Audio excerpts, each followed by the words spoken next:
Many fans and subscribers of the channel have asked the glaring question, is Luke really the last remaining Jedi after all his students were massacred by the Knights of Ren and Kylo? The very short answer to this question is yes, and before I get into the explanation as to why exactly we know this, I want to bring up the bigger question that this raises. How were Kylo and the Knights of Ren so extremely effective at dispatching every other Jedi? When Darth Vader stormed the Jedi Temple in Revenge of the Sith, some Jedi were able to escape from the temple itself. Although not many were successful at it, some were. The details of the massacre at Luke's academy is something that I find highly intriguing and leaves many questions unanswered. But back into why for a fact we know Luke is the last remaining Jedi. For starters, it's blatantly stated in the first few lines of the opening crawl for The Force Awakens. Luke Skywalker has vanished. In his absence, the sinister First Order has risen from the ashes of the Empire and will not rest until Skywalker, the last Jedi, has been destroyed. So the opening lines give us a ton of information on Luke, the obvious being he is indeed the last remaining Jedi, and also that the First Order did not rise until after Luke went into self-imposed exile.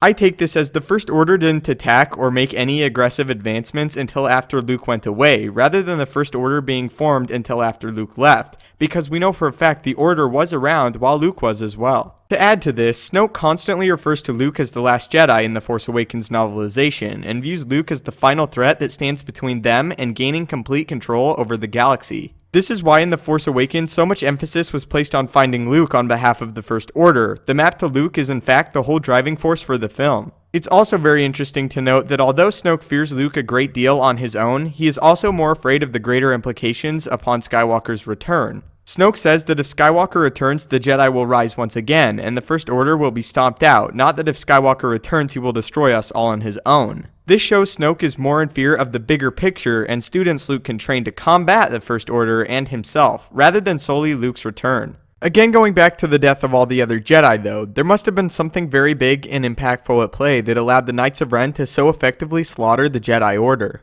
It's quite intriguing to note that Snoke fears the return of the Jedi so intensely and yet had such prior ease eradicating them with his forces prior to Luke's departure. To me at least, there must be something much larger at play that is yet to be revealed that allowed the Knights of Ren to destroy the Jedi as effectively as they did. An answer and popular theory surrounding this is that the major advantage the Knights of Ren may have had over the past Jedi was in fact Ben Solo. It could have been not only the power of Ben Solo that enabled Snoke and the Knights of Ren so much, but his status and relationship to Luke. It was said by Leia and Han in The Force Awakens that Luke did attempt to reach Ben, but that he was unsuccessful. This even shows us that Luke may have been somewhat aware of the darkness within Kylo prior to his ultimate betrayal. An interesting thought is that Luke himself very well could have had the opportunity to kill Kylo and save his students before they were all slaughtered, but did not take it out of sentiment for his nephew. I really love this thought as it forms an extremely fascinating circle between Luke and his father Vader before him. As it was said by Snoke that sentiment on behalf of Vader is what toppled the Empire when he was unable to kill his son Luke, and now it could be that sentiment on Luke's behalf is what toppled the Jedi when he refused to kill his nephew Kylo.